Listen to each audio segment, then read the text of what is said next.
Have you ever wondered how justice was administered in a world so far from our own, in ancient Persia? A world of kings, empires, and laws set in stone. In the meantime, subscribe to the channel if you are new and if you are passionate about videos on historical events. Now let's start. Persia, 522 BC. The scorching eastern sun illuminates the courts of the palace of Susa. It is here that Cambyses II, young king and the son of the legendary Cyrus the Great, is about to execute an act of justice as brutal as it is charged with meaning.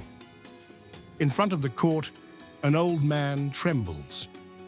It is Sisamne, royal judge of the Persian Empire. His sentence is imminent. It is not only the end of a man, but the beginning of a legend that will span the centuries. His skin will be torn from his living body and will serve as a covering for the judicial chair on which his son, Otan, will sit, called to inherit his father's role. But how could one of the highest authorities of the state end up in such a cruel fate? To understand this, we must go back to the beginning of his downfall. In the immense Persian Empire, which extended from India to the Mediterranean, justice was an essential pillar. The royal judges, appointed directly by the sovereign, represented the balance of the social and political order. Sisamne, after decades of service, enjoyed respect and power. But according to Herodotus, it was precisely this power that corrupted him. During a territorial dispute between two nobles, Sisamnes accepted a bribe of gold to pass an unjust verdict. Perhaps he thought that young Cambyses, busy on military campaigns, would never notice the wrong. He was wrong. A scribe, present at the trial, loyal to the injured nobleman, collected evidence of the crime and delivered it to the sovereign, who had just returned from the war in Egypt. Cambyses, unlike his father, was known for his harshness. He decided to make the case of Sisamnes an example for the entire empire. He had him arrested and publicly convened the court for the trial. The judge, faced with overwhelming evidence, confessed. But the confession did not mitigate the king's anger. On the contrary, it reinforced the need for a punishment that would burn the meaning of incorruptible justice. The sentence was only one: public flaying. But it doesn't end there. Sisamne's skin would serve to cover the chair on which his son Otan would administer justice. A macabre but unmistakable lesson. Every judgment pronounced by Otan would be an act of memory, a visual statement against corruption. On the morning of the execution, the royal courtyard was packed.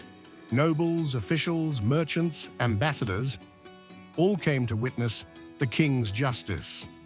Sisamne was dragged in chains, his face marked by terror. In the center of the courtyard, a wooden table and lit braziers. The instruments of torture were carefully heated. The executioners, specialists in prolonging the agony, began to cut the skin on the arms, chest, back. Hot water softened the tissues. Then, centimeter by centimeter, the skin was separated from the living flesh. The heart-rending screams echoed through the palace. Some fainted, others looked away. But Cambyses watched impassively. For him, it was not just a sentence. It was a message to the heart of the empire.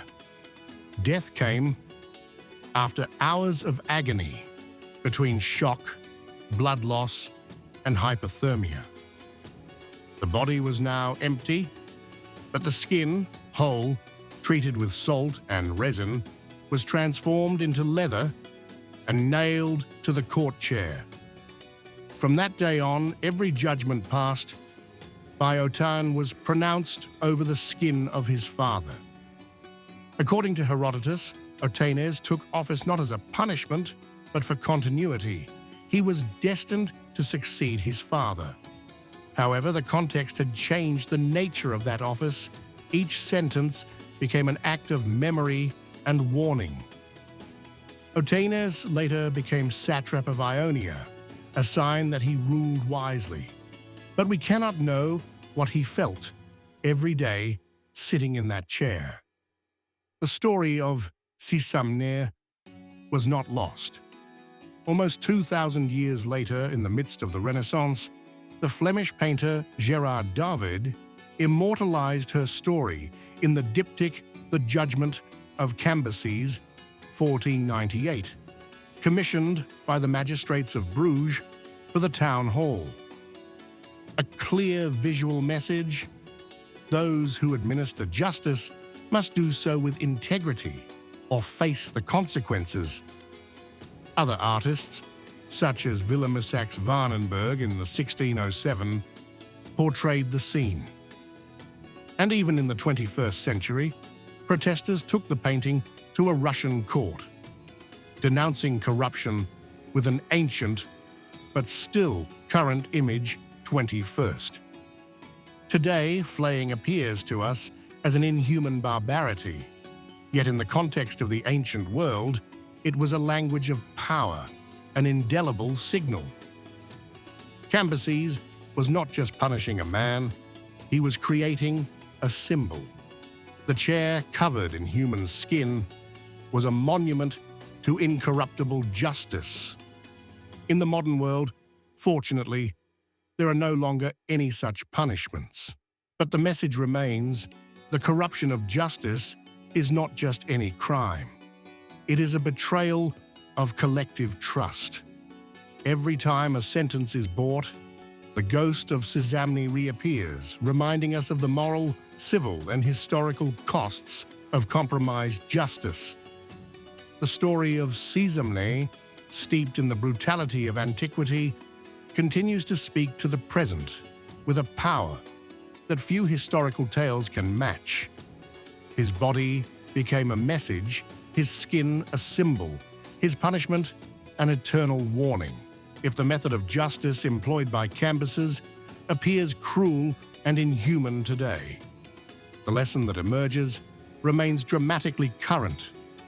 Where corruption insinuates itself into the mechanisms of justice, the entire structure of the state falters. It is not just individuals who pay the price, but the entire community. In an era in which public opinion continues to confront judicial scandals and compromised systems, the memory of Sisamni reminds us that the integrity of those who judge is an essential foundation of every free and just society. There is no need today to resort to medieval tortures.